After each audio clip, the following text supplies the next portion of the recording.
Hello, everyone. Welcome back to Outside the Cinema, your weekly source for cult movie discussion. Your weekly cult sword podcast. Yes. Sourcing podcast. Swords. This is Sourcing sword podcasts. Sorry, guys. I'm a little worse for wear today. Allergies are out of control, and we went from 80 degrees on Saturday to 40-something right now, and that shit does a number on me for some reason. Yeah. But yeah, mentally and physically. Yeah, but we will soldier through. Well, what choice do we have? We don't. We know where we live. We do. We live in, a bipolar, subpolar region. Yeah. Yeah. It's just funny though, because baseball season, we're obviously knee deep in it, and I've had more games canceled than we've played. Oh yeah. So, and we had 5 this early week. April never seemed like a good time to start. I know it's the time to start. Right. No, you're 100% right, but we have such a short window. Yeah. And because baseball is considered to be a spring sport. Right. It's like even though it goes to like October, right? Right. Fall baseball is my favorite. We do a fall league every year, and that's my favorite. It's the weather's the nicest. That's a fun time to actually play. Yeah, the weather's the nicest, but fall isn't really considered a baseball sport. So, unless you get the kids that are baseball players, right. they're not playing fall baseball because fall is soccer season. But yet there's soccer in the spring and over the summer. So, any sport you play now, if you're a kid, you can play it all year. Oh yeah. Baseball is the one of the few in the New England area that's tough though, because it's almost entirely an outdoor sport. There are some indoor facilities here, but there isn't any indoor facilities that are big enough to house games in the off season. I know of. And they're not built for that either. No. Even if they could fit the people. Right. Right. But there's definitely indoor soccer, and there's indoor, even I think there might be some indoor lacrosse, but baseball, because you need 350 foot, center field for kids over the age of 14. There's just there's no indoor. The Red Sox are an outdoor stadium, so yeah. And anyway, you can make the ceiling as high as you want, and somebody's still gonna ding it because that's the way it goes. Is it what's the park in the major leagues where they hit this? I think it was Tampa Bay, the one that got destroyed in the hurricane. The balls would hit the ceiling all the time. So that's small. Yeah. Anyway, this week on the show, we are doing a singular feature. We are doing After Hours because I was unable to rewatch it for last week's show, which we then decided it made sense because it's a film that we can get a little bit deeper into, and made sense. But I did have an email I wanted to read here at the top of the show with some feedback. Allow me to open it. Thank you for waiting. You're welcome. All right. So Ollie, our good friend Ollie, who's been with the show for a while, we did some Patreon picks for him earlier on. He poses the question, "Hello, Bill and Chris?" ? No, I'm kidding. Hope you're both well. Stay with me on this. Mostly. I think only Chris might be able to uncode my ADHD ramblings. I was just rewatching Endgame, and it got me drawing parallels to the current U.S. leadership and to Thanos, than how you would make a genre picture out of it. Stay with me. Okay. 2021, and Trump is working on the end of the world. Cut to 2025, and the last humans have one shot at time travel back to 2019 to start a global pandemic which stops Trump's progress. They go back to 2025, and somehow Trump has been reelected. Then it kind of ends like Planet of the Apes. I'm not entirely sure that's what not happened. Just getting around. Do you guys some feel good movies considering the dark times? Regards, Ollie. Thoughts, Christopher? Yeah, that's interesting. I like that. That's funny. Why a bullet wouldn't work, I don't know, but plausible. Let me just say that if this was a movie, if we were living in a movie, somebody from his administration would find their spine and their soul and their pride and their conscience. And during a meeting with him, Vance, especially Stephen Miller, and that little fucking gremlin in the house. Mm-hmm. Johnson, I knew because he's a dick. And Boy, just shoot MAGA them Mike all in the Johnson. back of the head, execution style, right there in the Oval Office. If we're gonna have a president that's gonna set all these new historic things, why don't we do that too? How about we set some historic things? Not me, of course. I'm not saying anybody should do this. I said if this was a movie, Secret Service. Can you imagine how many conversations the Secret Service has to monitor now? All of them. Yeah, because everybody wants Trump to die. McDonald's, fuck you, kill him faster. Come on, hardening of the arteries. I thought you meant like what was Ronald the question? Was stalking him. I think the best time to take Trump out would be at the time he started making his racial comments on The Apprentice. You release those tapes, and that would be career ending before he even started. Because that would be, hell, he could have him and Harvey Weinstein, they could have started the whole Me Too movement, against them, but Right. All right. Yeah. Thanks for writing in all. I appreciate it. I was watching this thing about, because I'm doing, like, I'm just drawing cryptids now for fun. And after a cryptid video, thing about the layers of hell in Divine Comedy, Dante's book there, what's it called? And every layer of hell and the subdivisions, he could live in any one of them. And it's weird because it's like traitors, and then it's like traitors to God, traitors to the country, traitors to your brothers. Like every fucking thing. He's done every single thing wrong. Yeah, he has. It's interesting too. I was watching a couple different things about the tariffs, and they're like everything that's been shipped over now is been received, and everything from this point on coming from China is being tariffed. And Amazon put a thing up on their sales where like a tariff charge would show up, and it would say, you know, sales tax, state sales tax, whatever, tariff $10, $20, whatever it was. Yeah. And Trump didn't like it. So he like cried like a fucking baby again. Called Jeff Bezos and was like, you need to take that out of there because it's making my tariffs look bad.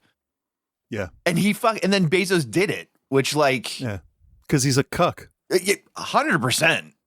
Like 100%. Well, do cucks get fucked? I mean, no, they don't. That's the thing. Yeah. They're the onlooker that's supposed to just either way, whatever. But he got like, fucked the idea anyway. that like someone like a Jeff Bezos who has actual power and control, and I am not defending him in any way, shape, or form. No, he's a piece of shit. Awful, burn in hell. He's more moral than Trump is. So, you know, I don't know, man. Pick your poison. Yeah, I'm not even convinced of that. But the idea that, like, you know, all of this is about taking care of the businesses and stuff, but like then him succumbing to that when he's being, you know, it's his business on the line here. Yeah. So for him to cave to Trump on something like that so easily just seemed very strange to me. Well, it also shows he doesn't really need the money. No. And we also don't know what's going on. Trump could have said, just don't do it for a little bit and then I'll exempt you. Yeah. That's it. That's all. Trump is a fucking hut gangster. He wants praise and he wants money. He's watched Flash Gordon one too many times. And I want to know where the people of Ardentia are. Anyway, so all right. I don't know. We're 20 minutes into the show and I've called for the death of a federal employee how many times? No, we're only 10 minutes in. Not even 9:30 to be exact. All right. Then I got some more I got to do. All right. We can get back to it later. Let's talk about After Hours, the 1985 dark screwball weird Martin Scorsese flick starring Griffin Dunn, Rosanna Arquette, and many others. First, we're going to play you a trailer, and then we're going to get into it. Take a listen. Just go. Damn it. That was quick. Son of a bitch. It's not connected. Oh. Huh. You know, man, one of these days, I'm going to check everything I need to check before we start. and like and then make none sure of it'll work. That's true. That is true. One of these days, though, I'll double check like before we get going and be like, "Oh, okay, all right, sorry." Here's the trailer for After Hours. Why don't you just go home? I've been asking myself that one all night long. So what happened? Why can't you? I met this girl tonight, okay, in a coffee shop. I feel like something incredible is really going to happen here. So when I got home, I gave her a call. On the cab on the way down here, all my money flew out the window. I didn't really get along with her that well. What's the matter? I said, I want to see a plaster of Paris bagel and cream cheese paperweight. Now cough it up. So I left. So I haven't got enough money to get home until I meet this bartender who wanted to lend me the money. That's all right, forget it. It's all right. Poor boy. So I go back to the girl's apartment, but her roommate's really pissed off at me for the way I treated her friend. This the guy? Hi. So I marched right in there to apologize. Come on! But she'd already killed herself. I was too late. Oh, wow. Lighten up. What is this? I'm in big trouble. Big trouble! Now this part, you're gonna say, oh, you're lying to me. Don't lie to me, but it's true. Mohawk this guy! I couldn't believe that. That's him! Tell him, it's not my fault. I didn't do it. I gotta tell who you didn't do what. Help! Help! Help! Call the police! What's with you? Are you nuts or something? Luckily, there was this girl who saw the whole thing. You're dead, pal. And what? So now she's the one in the Mr. Softy ice cream truck who's trying to kill me. They're all trying to kill me. I just wanted to leave. My apartment, maybe meet a nice girl. And now I've got to die for it, What do you want from me? What have I done? I'm just a word processor, damn it. Is that all there is? After Hours, when anything can happen, and usually does. Is that unbelievable or what? That's all there is, my friend. All right, After Hours. From arguably a man that we put into the GOAT conversation for directors, Martin Scorsese, starring Griffin Dunn, Rosanna Arquette, Verna Bloom, Cheech and Chong, Linda Fiorentino, Terry Garr, John Hurd, Catherine O'Hare, Dick Miller, Will Patton, Bronson Pinchot, you name it, they're in it. That's not true, but there is a lot of very well-known actors and actresses in this film. Yes. Now, Scorsese, obviously, legit considered one of the greatest of all time with all of the, rigmarole that comes with it. He's that good, Taxi Driver, Mean Streets, Goodfellas. He's done some of the best, the greatest and best films of all time going back until, when he was young. Excuse me. Sorry. Do you have a specific favorite of Scorsese? No. Are you not really a hold him. Scorsese guy? I am not a let me suck the dick of this famous guy because he's made some good stuff kind of guy. So, no, I don't. Okay. I did like Taxi Driver. I did like Raging Bull. Yep. If I want a gangster movie, I'm going to go to him. He's a genre director. So I don't like the mobster genre. But so he's not though. That's misspoken. I said it correctly. His biggest hits have been gangster films, but Wolf of Wall Street isn't a gangster film. Hugo isn't a gangster film. Bullshit. That's Shutter a Island isn't That's a gangster film. Mafia. What is? Shutter Island. Okay. Gangs I didn't of New say York all of is them. different time period. Bringing Out the Dead's got nothing to do with the mafia. No. Everybody's everybody got nothing to do with the mafia.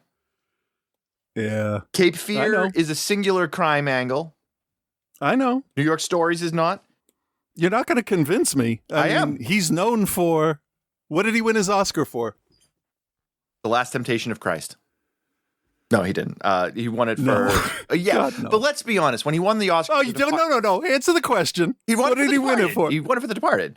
But Yeah. Gangster movie.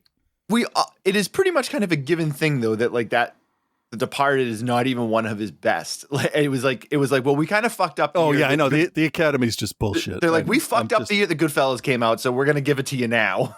Yeah. my whole thing, I'm not shitting on the guy. I think he has some stupid opinions. I think he runs his mouth sometimes, and he may be too old to comment on what's going on now. But I don't hate him. I think just, it's gone to his head, and he thinks he's king fucking movie maker now. I don't go for that. Oh, I know. I can agree with you there. I'm not gonna split hairs on that. But but legitimately, if you look at it and you look at it from space level, looking down upon his filmography, he's actually made like less gangster films than you would think he has. Yeah, that's not what I'm talking about anymore, though. Right. Well, that's because it doesn't fit your argument. So I have a new no. What I was doing, I don't care about gangster movies, honestly, one way or the other. What back me up, because now I'm all fucked up and confused. Oh, so there's a cult around liking Scorsese. So instantly, because the way my brain is wired, I'm going to go against that. And I'm going to go, Why the fuck is this guy so important? So I'm still there. He makes good films, but not for me. Right. But you can respect the fact that, he is a generational talent. I mean, I respect everything that the guy has done, what he's done for 35 millimeter film, theaters, with festivals. Like he's integral to the history of movies. That doesn't mean I have to like the stuff he does. I can acknowledge that it's good. No, absolutely. And the cult of following him, if you're listening to this and you're mad at me for my opinion, that's the cult of Scorsese. Same thing with Tarantino. It shouldn't matter what my opinion of his movies are, as long as I review them honestly. Right. No, there's nothing wrong with that. I've been thinking about this since this is a huge name that we were gonna review a movie of, and I always tried to, from the beginning of getting on this show, is I review it based on how it's presented. I don't care who made it. People in it may change my idea of what to expect from something, but everybody makes junk now and then. Oh, for sure. And Scorsese has clunkers in his filmography too. I'm not saying that. He's no better than anybody else. He's in his level, Spielberg or I'm not listing people. Well, no, I know, but there is kind of that. But people don't defend Spielberg, Coppola, Spielberg. I get it. Yeah, I get it. Lucas has made more bad movies than good movies. He directed one good movie. Wait, he directed THX. That's not a good movie, but it's groundbreaking for certain reasons. I don't like him as a director. I do not like Lucas as a director. He's stiff and it's bad acting. He encourages wooden line delivery. So if I'm going to shit on the guy whose movies I collected merchandise from for 50 years, then my opinion of Scorsese is I don't like his movies. Shouldn't be that bad. And I don't like his movies because they're not good. The Mafia. That's a bit of a blanket statement. Some of them I don't like his good. movies. I think some of them are very good. Yeah. That doesn't mean I like them. Irreversible is a really good film. It's well made. Fuck it. I'm never watching that again. Right. It doesn't interest me. The crime, the police, the underground underdog kind of thing. If it's the way he does it, it is not an enjoyable experience for me to watch. Yes, I'm not gonna disagree. Well, obviously I can't disagree because it's your opinion, but I personally feel like when I look at Scorsese's filmography and the stuff that he directed, the gangster stuff is actually like least interesting to me. Like Taxi Driver, you said Raging Bull, Color more of character Money. Stuff Was than it Color? mob He did Color stuff. of Money, right? I don't know. I can honestly say I don't really know the guy's filmography. No, not Color of Money. It was I'm sorry. Shit, what the hell was it? I'm confusing films now. It was something around that time. I forget. No, he did do Color of Money. Yeah, okay. I like Color of Money. I don't know. And the Michael Jackson Bad video, which again, of course, is mafia related. So street gang related. That's why they hired him.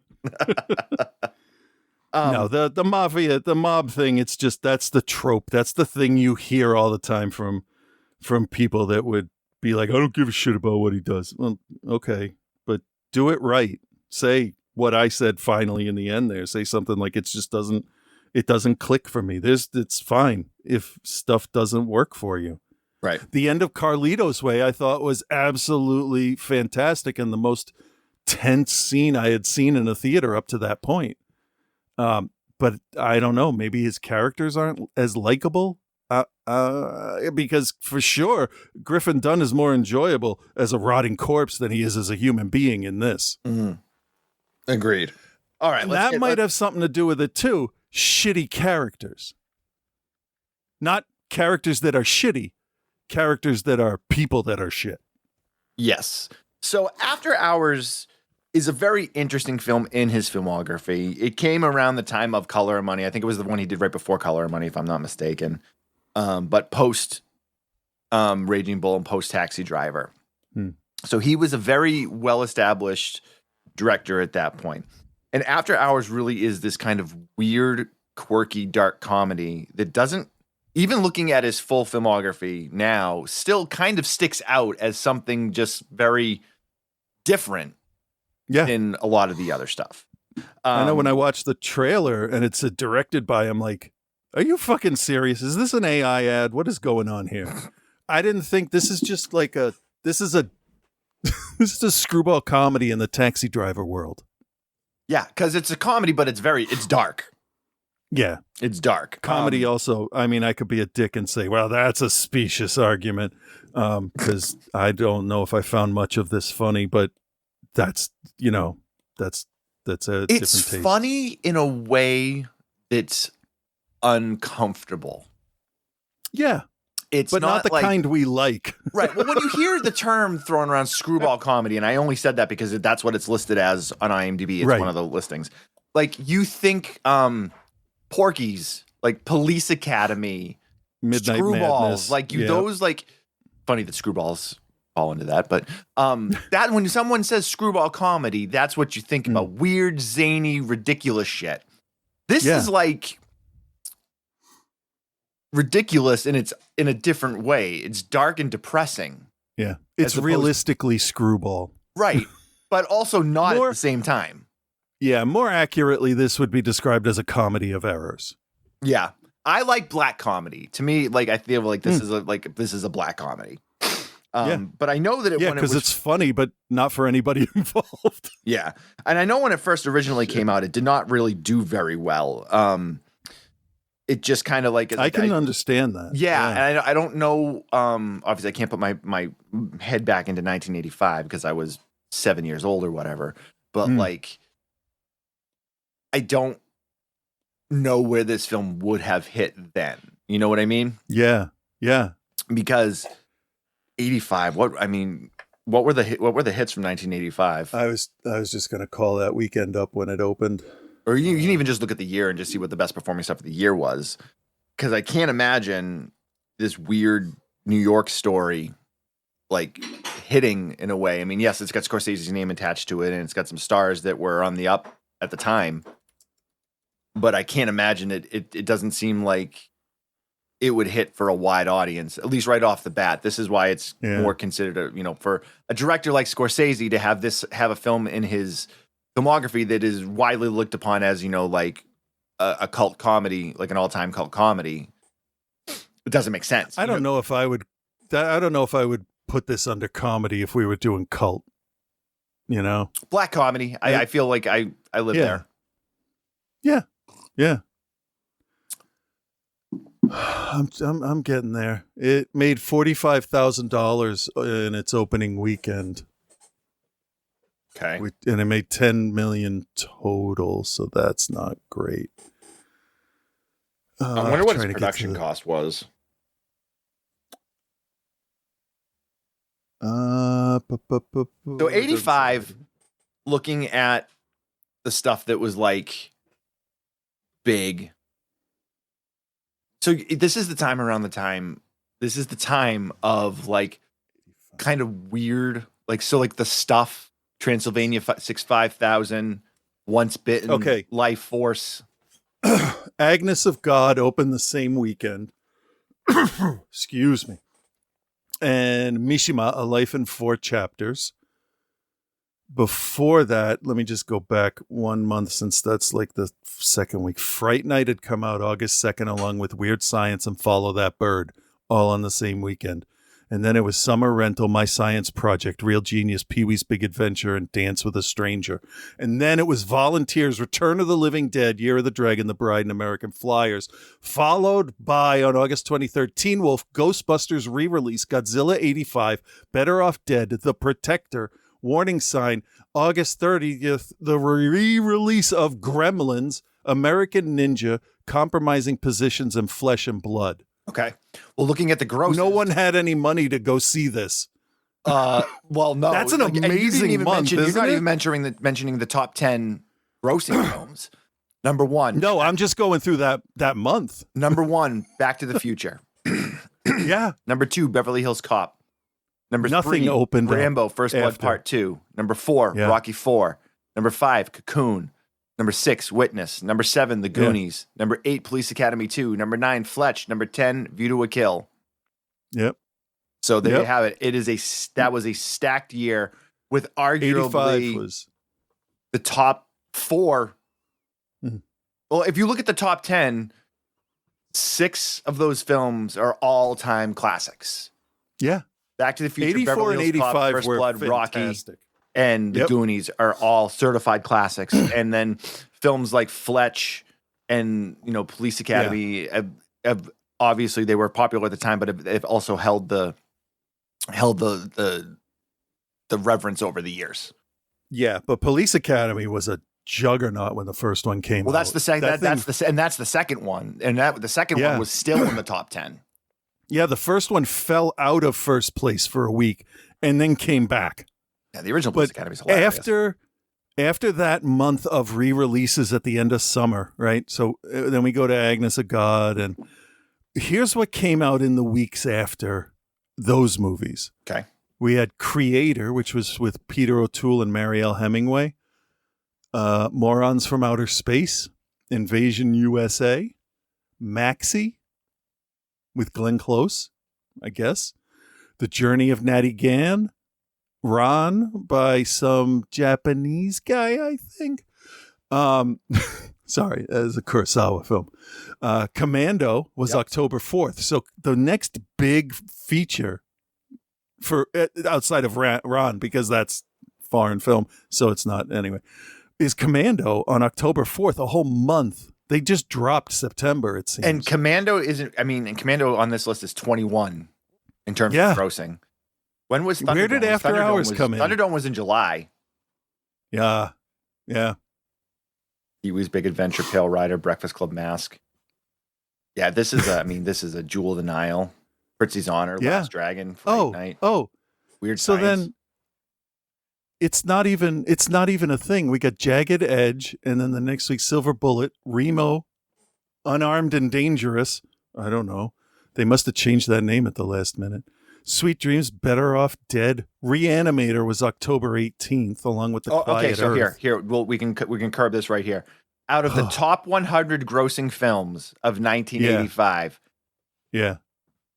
After Hours is number 90. Oof. In between What's Better Off right- what's Dead and The Purple Rose of Cairo. Oh, Better Off Dead tanked so hard. I'm really glad that it came back the way it did. But yeah, I can see that. Yeah. All right, well, let's talk about the film itself. Now that we've kind of discussed some of the things around it. I guess. After Hours is a pretty simple story. You have Griffin Dunn playing Paul Hackett. He's just an ordinary everyday guy that has an office job where he does word processing. He's reading a book in a diner where he runs into Marcy, played by Rosanna Arquette. She comments on the book that he's reading, and they strike up a conversation. She talks about her roommate that is an artist who makes these paperweights that are a bagel and cream cheese. He seems somewhat interested, but he's more so interested in her. She gives him the phone number. He goes home and decides to call her. Yeah. And then we are put into kind of your classic bad night, trying to make your way home story. Yeah. These are otherwise known as movies where Chris says, just fucking walk home. Right. That's it. But I know that for the sake of the movie, that stuff has to happen. But does it? Like, Do you have to have your character make stupid decisions? I just wanted to preface this before we get to it so I don't have to rant about every dumb decision he makes. Like, at no point does he stop and think, the fuck am I doing? But whatever. Yeah. That's the premise of the movie, is he's a dummy making dumb mistakes. Fine. Yeah. And what's so interesting about, for me at least, in terms of like how it kind of plays itself, is how it starts off very mundane and very normal. And then like it just like the strangeness kind of amps itself up to a point where you're just kind of almost overloaded with the weirdness that's going on. And we're not talking weird like David Lynch weird. We're talking just like circumstances that are just like, how did we get here? Yeah. Yeah. Reality weird. Right. I mean, reality can get weird enough. So it is. It felt like a grounded slapdash kind of thing. Like if we were going to make Keystone Cops real, it's not even like Car 54, Where Are You? It's more real than that. It's not even Police Academy. That's what he did. And I can actually appreciate what he tried to do here, and I kind of like it. He put his own touch, his own style onto a genre he's not known for, and I really respect the risk. So things I don't know. No, I know what you're saying. So things go bad for Paul fairly quickly. He meets up with Marcy. He meets Marcy's roommate, who's Kiki, played by Linda Fiorentino, and she's the artist. And they get kind of weird. She puts him to working on a sculpture, and then Marcy comes home, and they kind of discuss things, and they go out to grab coffee or whatever, and they just don't really like.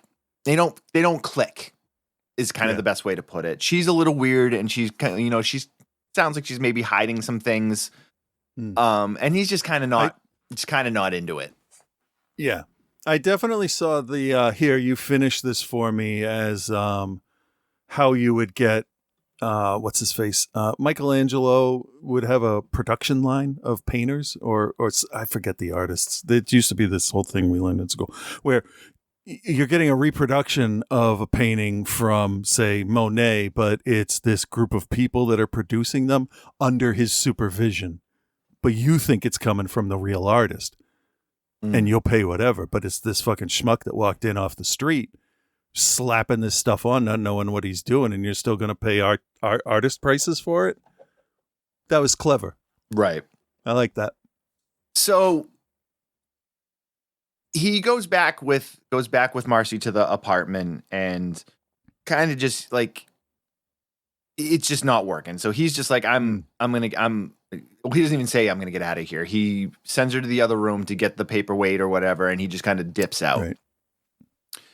Now, one of the things that's really interesting I find in this is with the multitude of characters, because this is really it's a big heavy character piece. Yeah. Everyone feels like they're hiding something or is untrustworthy other than him. He doesn't see, I mean, he's not a super likable character either, but like everybody does something that's just a little weird that makes you question what the motives are, where they came from, any of those things. And so as he kind of moves his way through these different characters and you jump from instance to instance, it's just like any other quest type movie, you know, like, I mean, this is probably kind of a weird way to put it, but like Labyrinth, for example. Yeah, like, no, it's she's a on the fetch quest movie. And you meet these different characters along the way, and it's doing the same thing. And then at that point, the story becomes secondary. Yeah. Yep. Then the story becomes secondary to just all of these weird, quirky characters and which way it's going to send him. Yeah, it's exactly like how with a meteor raining down on your head in Final Fantasy VII, you take 1,400 hours to raise a golden chocobo instead. You know, ignore the overall picture of dude needs to go somewhere, get something, go back home and go to work the next day. That's the looming problem he has. And he's just out there picking up pebbles, looking at them. Yeah. That's how all of those feel. It's like, I gotta go get a signature from that fucking dude when that cannon's pointed right at it. All right, fine, I'll go. I better get some good experience points for this. That's where all of the exposure talk has come from, huh? Maybe if they said experience points, more people would go for it. No, don't cheat artists. Sorry. Yeah, go ahead. I don't have a lot to say about this one. I don't know. I got stuff I want to say, but we haven't got to it yet. I mean, as we said, it's like it's Scorsese trying to make this weird surrealist type film. And luckily for him, I think having the cast that he has, Griffin Dunne, Rosanna Arquette, Verna Bloom, like they're all very, very good. And especially Griffin Dunne doing what he's doing. And he's on screen, I'd say, 98% of the time? Yeah. I mean, it's about his night. Yeah. Right, but you never get any other right. look into what anybody else is doing. And that becomes you kind of don't realize it until you get later in the film when him and Catherine O'Hare get into it or whatever. And she starts stalking him. The other thing is there's a rash of burglaries. We got you. Robberies going on in the neighborhood. And one of the women that he slightly spurns at the time makes a drawing of him and then makes a poster and puts it all over the place. And then everyone's chasing him thinking he's the burglar, which is kind of like a reach, I think, in terms of like there being like a pitchfork gang roaming the streets of Soho looking for this guy. Yeah. And then we talk about information being left out in films and how sometimes it works and sometimes it doesn't. And this is definitely a film where they leave out a lot of the information. So after he leaves Marcy, she takes a bunch of sleeping pills and takes her own life. And we never really get like a follow-up with any of that other than we then get the connections with the bartender played by the Home Alone dad and then the roommate who also made the sculptures. And so everything has got a link and a connection, and some of them are pretty stretched, but anyone that shows up at any point is there for some sort of reason and is linked to the story in some way. Even if it's just they live in the same neighborhood and they knew about the robberies that were happening or whatever. Right. So Griffin Dunne goes through these like different like boss levels, like if you want to think of it that way, of like, he's with the waitress and she ends up being crazy. Then he's with Catherine O'Hare and she ends up being crazy. And then he's, goes back to the club and he meets the girl and goes to the basement with the plaster and everything is all tied together. Yeah. And then it just ends. Like it's kind of like part of me kind of loves the ending for it. And then part of me hates the ending for it because it's just another day. Yeah. You just start over, go back to work and start over. That to me was the most relatable part of the whole movie because I've felt like that before. I've had days like that before. I had a day where I worked until 4:30 in the morning building and screening stuff. And then the opening projectionist didn't come in. And I didn't sleep for like 36 hours. So walking back into that building 3 hours after I left it, after being there for 12 hours, I had sympathy for him, but not because of what he did, just because how he looked. Okay. Because he got himself into that own situation there. Huh? Right. Dude fucked up on his own. Yeah. The lack of score is something that's, I think, interesting too. And they only bring in music that is, popular music from whatever time period they're kind of referencing. So like when he's with the waitress that's got the beehive haircut, everything is 1950s. He goes into the punk rock club. It's just punk rock music. So it all kind of relates itself in that way. And it's interesting to not have like an overarching score of like a repeating melody that you hear. And it makes each section of the film feel like its own little piece. Yeah. Which I think is a really interesting choice. And it's one of the few things. He is. So go ahead. No, after you. He really is like, he's showing you how real life is. Like you get up from your house, you're going to go to a baseball field, right? So you would have If this was a movie, you'd have the organ music and the songs that they whatever, Tessie. And but if I was to go to an art store, it would be quiet with probably no music. But he's showing that every situation really does feel different, and even though they're not connected, they are by this character that's threaded through all of them. Yeah. Yeah. How about that? Yeah, not bad. Not bad, dude. Not bad. But seriously though, that's the one thing that I'm like, people will say, "Oh, I didn't like when they changed the tone in the middle of the movie." And it's like, well, your day can change in an instant. Yeah. Yeah. So like if I show up to rob a place and it's full of vampires, I'm not going to go, "No, I wanted to do a robbery movie." It's going to be, "Oh shit, there's vampires here now." And I used to hate From Dusk Till Dawn because I've softened my stance on From Dusk Till Dawn over the years too. I love the change in tone. I just wish I hadn't known it was going to happen. Right. I might feel different about that, but I love it when stuff goes off the rails and it totally changes. Right. As long as it's warranted and acceptable by the script. One thing with this film, yeah, that I'm just gonna kind of sort of add to what you're saying, is it's actually it hurts it watching it now in 2025 because everything in it feels so 1985 New York. Oh yeah, people's street concerns, the things that are happening the way the city looks like. Yep. It's not as effective in 2025 because that New York doesn't exist anymore. No, you can go to a live stream at Times Square and there's families taking photos on the stairs. Spider-Man movies happen there. It's not the same.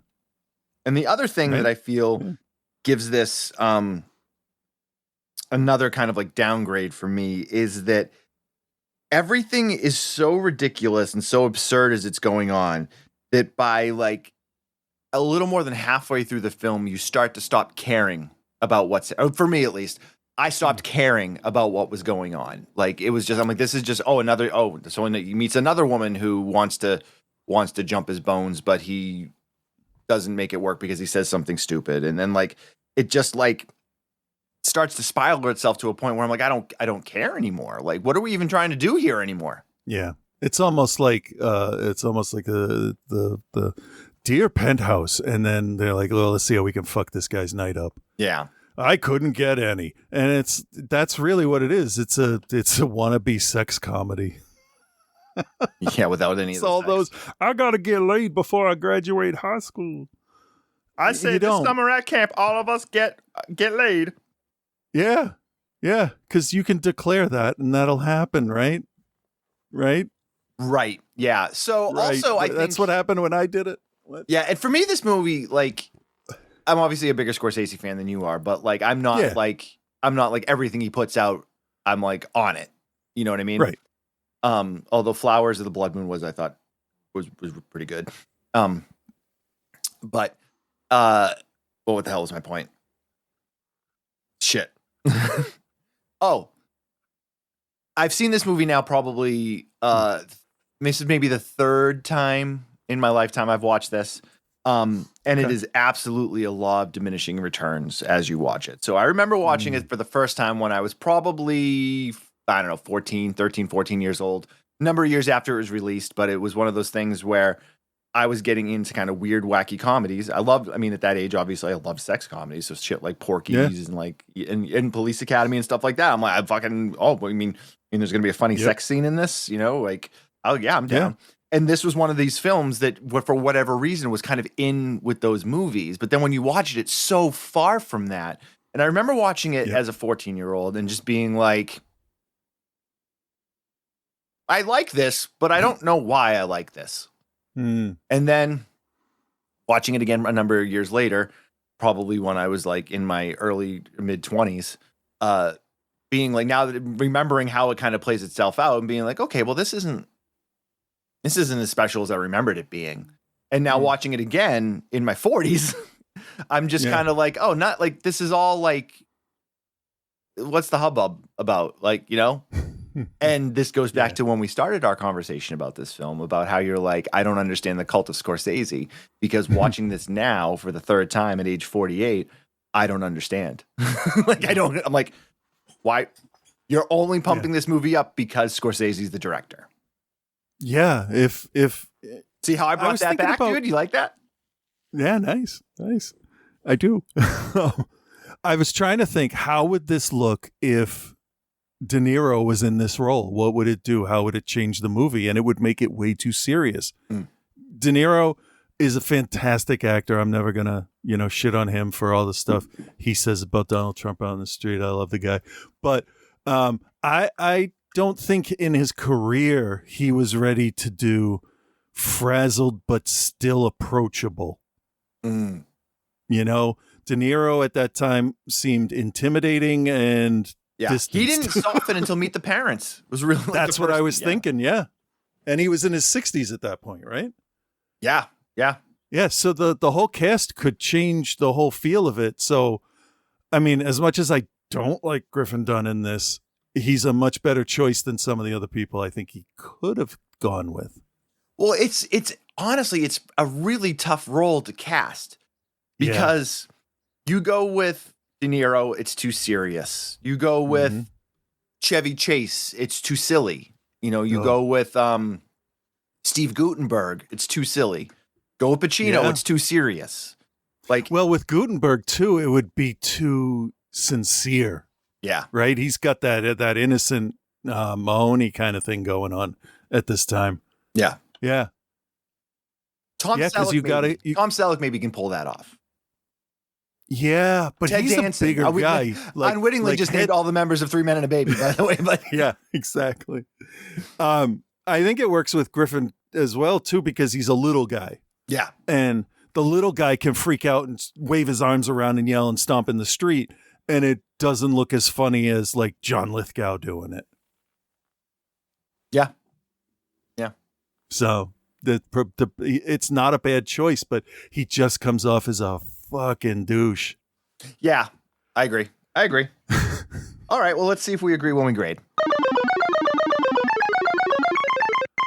All right, Christopher, do you recommend, and what is your grade for 1985's After Hours? All right. Yeah, I will recommend this even with all the shit I give it because it's a well-made movie and it does reflect some of the zeitgeist, the frame of mind at the time. And this is kind of how some people saw New York. It's sort of a little rip at Hollywood with all the drugs and cocaine and it's everywhere with the drugs and the cocaine, to be honest. I mean, every movie, the director, if they're worth their weight, they are sharpening their skills. That's why I like Blade 2.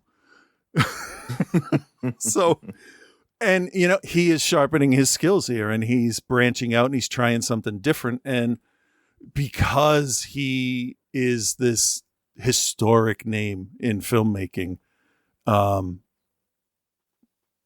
it's I forgot what I was going to say. Fair enough. Oh, hold on. That's good. Because he has become who he is, it is interesting to go back and see. Just like watching early Peter Jackson stuff. Look where he came from. Look what he tried to do. Look what he learned. I guess I'm looking at this more as how his stuff has influenced the history of film. Yeah, I would say that this film in particular, not to jump on your closing argument here, this film in particular inspired a lot of filmmakers to make these weird, dark comedies after this. Not to say that it's the first one ever made, because it's definitely not. But I think it really, a lot of people, because it was Scorsese, that it influenced, heavily. Yeah. I was thinking, if you like De Niro, you get the wrong thing. And I was trying to think of the movie that it would feel like. And I don't remember the whole film. I just remember the ending scene of Less Than Zero. And that kind of feels like how this could have been. Really dark. Yeah, I mean, To Live and Die but that's in because LA, of who that, like something like they that. They cast the right people for it, though. That looked like apathetic, just nihilists. Anyway, I'm gonna give it a B plus. It's a well-made movie. It kept my interest. It's really between. It's in the gray area between just weird drama and black comedy. It's. I think I like it because it doesn't know what it is. Right. I get that. Yeah, I get that. Okay. Well, yeah, I'm gonna recommend it pretty highly. Also, it's definitely an acquired taste film. It's not like this is not just like any film fan or any movie watcher could just jump into this and be cool with it, because it is dark and it is it is quirky and strange. And it kind of in a weird way goes nowhere but goes everywhere. Like, I know that's kind of a hard thing to put into words, but a lot of you, I'm assuming, are hearing me say that and know exactly what I mean. Right. It's just the day in the life kind of thing with no plot. And it definitely has that adventure quest feel to it as you kind of break it down. But it's a thing that you can really only watch, I feel like, once or twice to kind of like, is once you know what's going on and then you see kind of how it goes and how it plays itself out, it just doesn't, unless you're like a film nerd and you want to start to look at his shots. Cause there's a lot of this, the quote unquote Scorsese shots and the lighting, like it's all there and it's, you can see it. For a script of this level, he put 100% of his knowledge into it. Yeah. Cause visually it works very well. He's not doing anything, like he's not breaking any molds or anything, but he's got some good shot. He's got really good shots in here. He's got that handheld shot at the end with the credits, and he's not skimping on what it's very interesting. It's very interesting to look at for a film that like really doesn't need that visual element to it. Right. But it does. If you do it right, like it gives the artist's space a completely different feel than the punk show, and he does that, and it's all subconscious stuff that unless you're trained to look for it or reminded, you're not going to. No, I agree. So I'm kind of giving this the 2 grades, and I'm gonna kind of merge it together into one. Oh, what is happening? Did you see those balloons? I put my hand up like this, and balloons went. Oh no, I was looking at a different screen. I don't really look at us when we record. See? Oh, but a minute ago you did I went like this. You did that, yeah. And then what balloons went this? For anybody listening, that was the 2 fingers British fuck you style. Oh. Yeah. Anyway, gonna give it 2 grades and merge it together. Okay. Overall enjoyment on a first watch is very high, I think, especially if you are a film fan. Everyday moviegoer first watch is gonna struggle a little bit more, but I still think it can be rewarding. So it could be kind of one of those, like, it's a B plus, A minus in a lot of ways, but also it's a C in a number of ways. So I'm gonna just put together and give it a B. Fair, if that makes sense. And again, it's tough because it's like whenever you talk about such a well-known and well-respected director, like people get pissed, and like you use Tarantino as the example, and he's really the perfect example of like, if you're Tarantino, or Kevin Smith is actually probably even a better example of it. Whereas like, if you're not into what he's doing, somebody has a problem with it. You know what I mean? Yeah. Like, there's a few, like Christopher Nolan, for a while. I don't know about now. Not so much anymore. No, because everybody caught on, and they're like, "Yeah, we can't understand the dialogue, ding dong." But yeah, it's that I know I am wired different, and I don't just be like, "Oh, everything they do is awesome." I just can't be like that because there are always exceptions. Right. No, everything. I agree. I'm not as hardline on it as you are. But I mean, I too.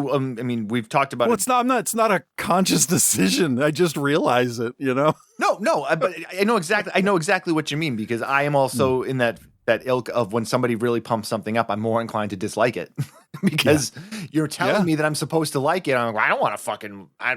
Fuck you. Yep. I wish I figured out how I did the balloons. That was cool. It must have been like a one-time first time kind of thing. I don't know. No, yeah, we got the.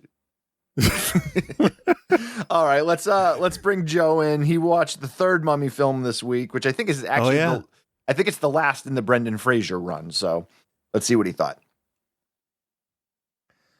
Well, hello, Bill. Hello, Chris, and hello, OTC Nation. Your boy Joe here, and this week Bill took me to the most bland, corporate, vanilla bullshit he's ever made me watch. Because he made me watch The Mummy, Tomb of the Dragon Emperor. All right, just like these movies, I set a formula to follow, and deviating from that would be like asking a baby boomer to act appropriately around someone different from themselves.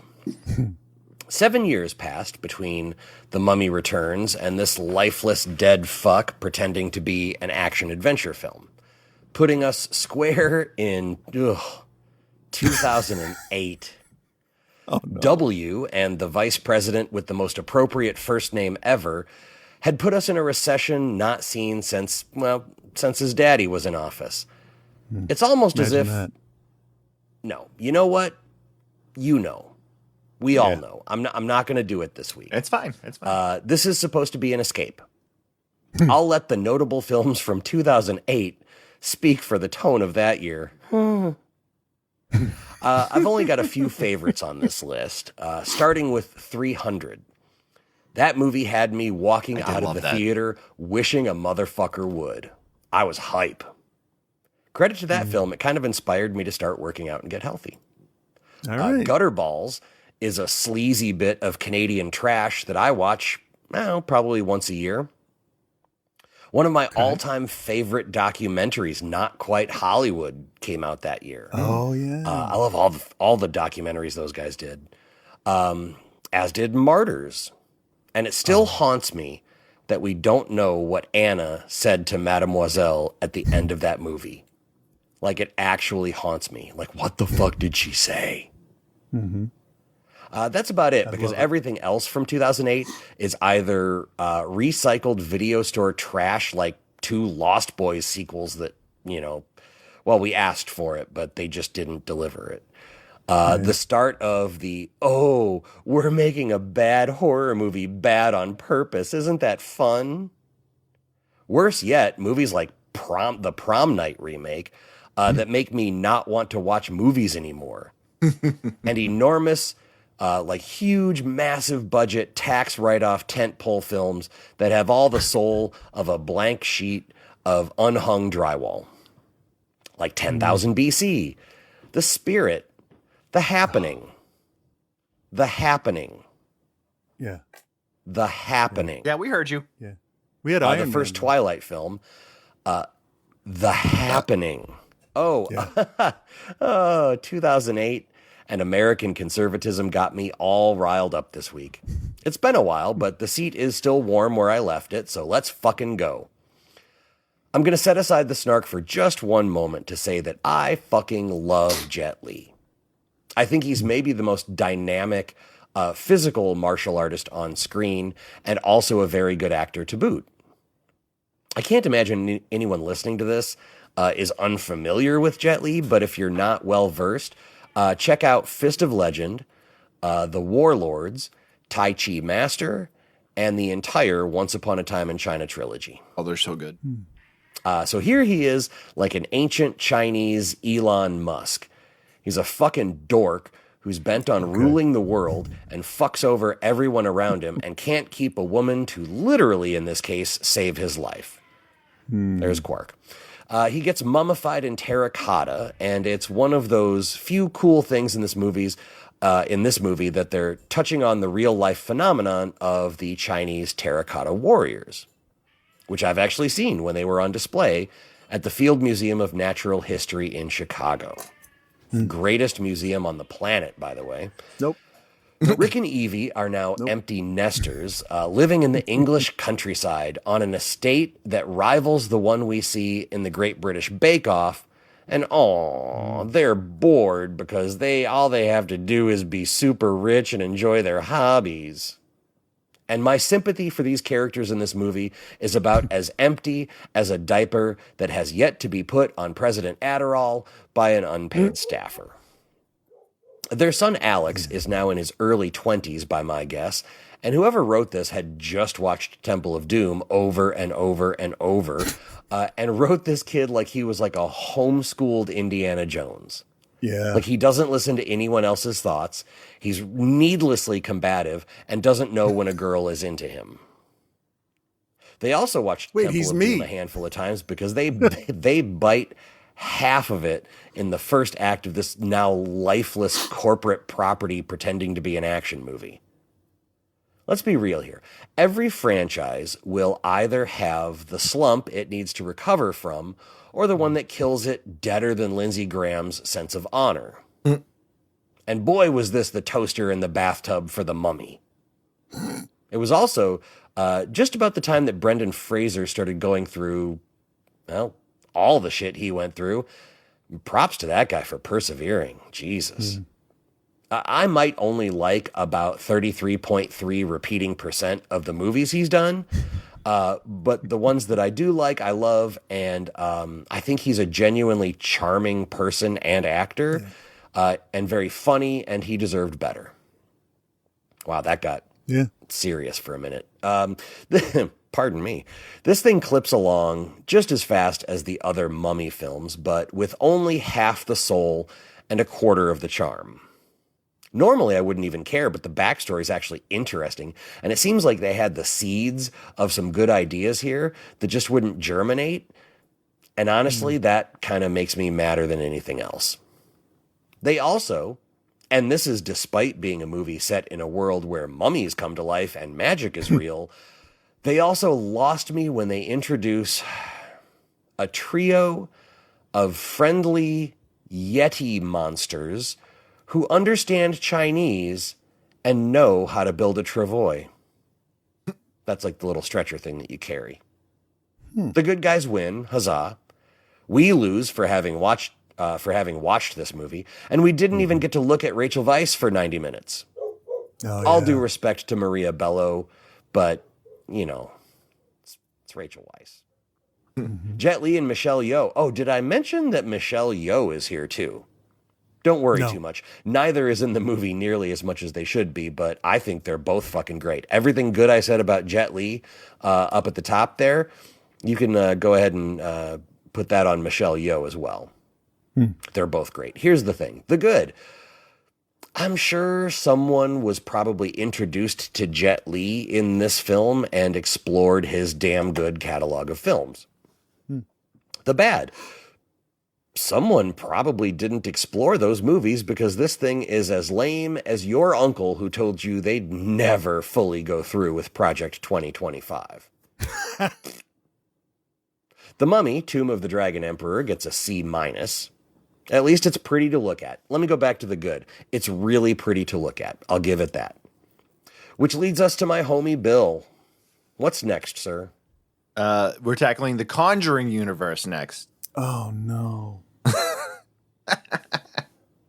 All right, OTC Nation, you heard the man. I'll be back with that next week. Until then, be good, everyone. Yes, I've cursed him. Yeah, that's did he offend you somehow? I mean, not today. I mean, those movies are going to last until the show ends. No, there's There's only 15 of them. No, there isn't that many. I think there's like I think it's under 10.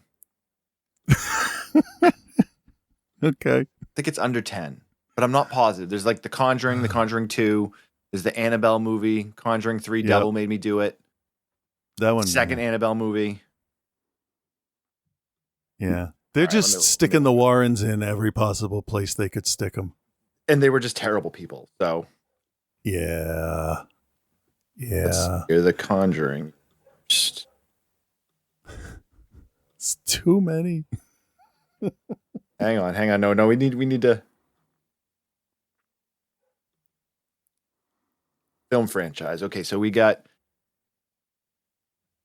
Conjuring 2, Conjuring The Devil Made Me Do It, Conjuring Last Rites.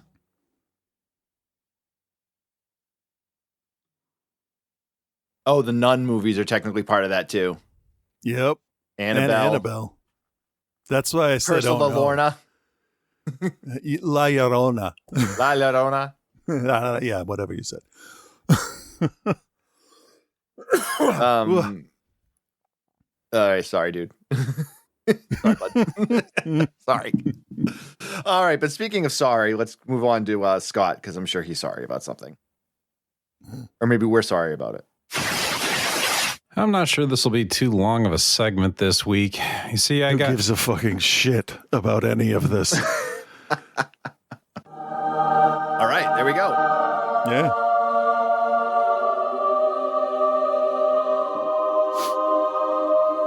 What? Yeah. Holy shit. Yeah. With Reverend Scott. You should eat tofu.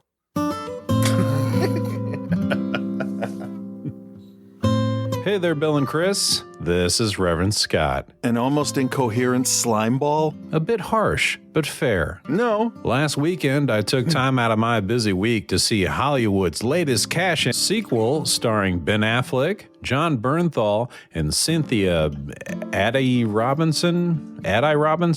I don't know. Called The Accountant Squared.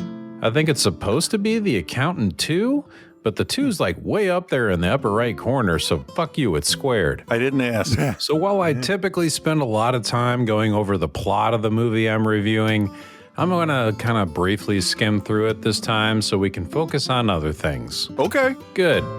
So, in case you didn't see the first Accountant film, Ben Affleck was this autistic boy named Christian, gifted with the ability to see the world and especially numbers in a way that most cannot. His mother left them, and so his dad decided to do what most dads would do in that situation, and he taught him how to beat up kids on the street. So Christian now has all this newfound knowledge on how to shoot guns and beat people up, and he grows up to quote-unquote uncook the books of various criminal organizations, and occasionally gets his hands dirty doing other things that need to be done. He's made a lot of money in trinkets and gold and Star Wars lightsabers and things from people that maybe couldn't afford to pay him any other way. It's kind of weird, but it's kind of neat, I guess. Fast forward to today, and the former director of the Financial Crimes Enforcement Network, J.K. Simmons, a.k.a. Cobb, has been murdered. His last and final order written on his arm, find the accountant. The new director does just that. And Christian decides that this case that the director has can't be done by himself alone, and he needs to bring in his brother, John Bernthal, a.k.a. the Punisher, a.k.a. Braxton. There's fighting, espionage, shooting, and a mystery slowly unfolding. Pretty standard stuff, to be honest. There's no point in going over the various story beats. You've heard of them. What I want to focus on are the changes from the previous Accountant film. The first most glaring difference, how do I put this delicately? The degree of autism Christian presents. What started as a, similar character to Denzel Washington in The Equalizer, very precise, very calm and collected, calculated, everything's organized and in its place. Silverware is a certain way, food is a certain way. He's several steps ahead of everyone else at all times. Christian was just barely more than that. The difference was negligible, and I'm fine with that. If it's a negligible amount for you. Somehow that turned into, something more. First, with his voice and speech pattern. Here's some clips of Christian in part 1. When I say the name of your employer, you say yes. Practice. Yes. Gamora. Juarez. Gambino. Do you understand the rules? Dana's in danger. Kill Christian Wolf, transfer all domestic accounts overseas. Car and vehicle? F-150. Address and phone number. Get it. Now listen to how he talks in some scenes that I pulled from the trailer of Part Squared. Most brains see a pattern that's familiar. My brain doesn't work that way. Braxton? It's me, your brother. Can you be in California in 24 hours? But just call it. How have you been? Merry Christmas. Happy birthday. But it's not your birthday. Birthday's November 11th. Unbelievable. Was your brother up to speed on the case? So it's been a minute. Braxton, thank you for coming. I'm really glad you're here. Did you tell you to say that? Yeah. I'm applying sunscreen. More than twice as likely to develop melanoma in adults. Now, to be clear, I don't really care if that's how he wants to portray the character of Christian, but just after watching the first movie, this feels very dialed up in comparison. And for two, it's because I keep thinking back to how he sounded before, it just kind of feels borderline distracting.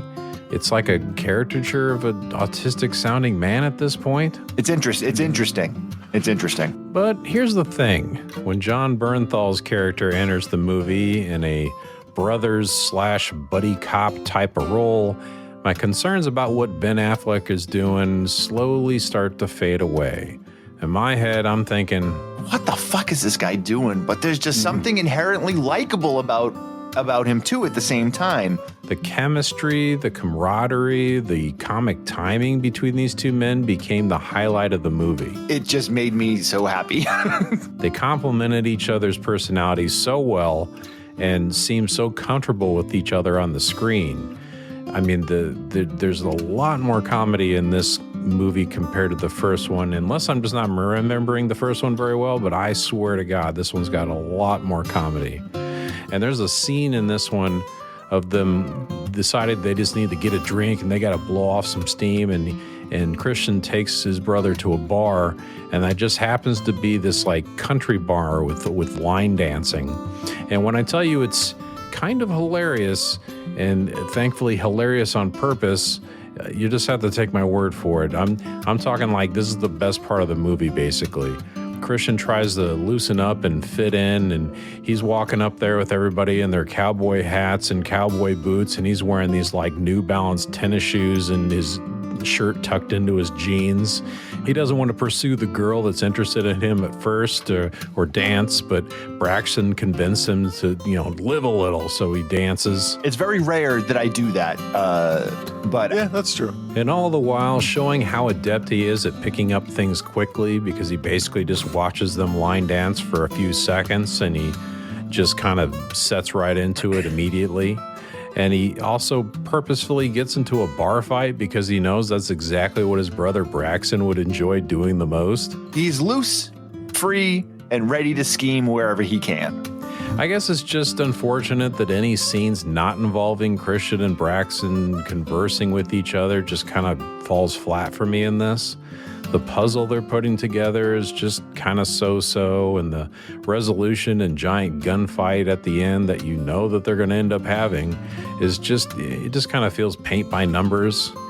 I mean, they had some truly entertaining scenes surrounded by ideas for scenes that you just have kind of seen a dozen times before. They're not good ideas. There are times you feel sorry for both Christian and Braxton. They have their own struggles after their rather unorthodox childhood and their very chaotic career choices. Heartbreaking and fragile. So it feels good to see them working together some. Brothers that kill together, stay together. Morbid and incredibly sweet at the same time. Another notable change was that instead of just one nonverbal autistic girl named Justine helping Christian remotely using an AI voice on her computer, now there's a whole school of gifted autistic kids working together with her to help Christian out. They do all kinds of things on the computer, find people immediately, find any information you can think of. It's pretty remarkable. And according to the director, most of those portrayed as autistic in the film were played by actors actually on the spectrum. There's probably some people that'll have a problem with that. Yeah, they're just miserable people. Miserable people. So at the end of the day, if you enjoyed The First Accountant and you like John Bernthal's rough and tumble personality, then The Accountant Squared is worth a watch when it comes to Max or Netflix or something. It has some really fun scenes surrounded by some kind of mediocre scenes, so that earns it a C+. So in regards to last week's review of Night Shift, all I have to say is so many missed opportunities.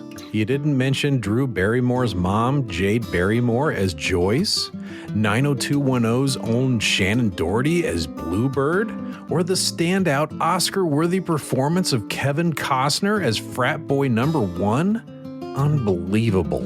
It happens. No, it shouldn't. It does. I give the review a B+. Okay, that's it for this week. So until next time, Daredevil and the Punisher team up to beat up line dancers at a cowboy bar. Peace and love, guys.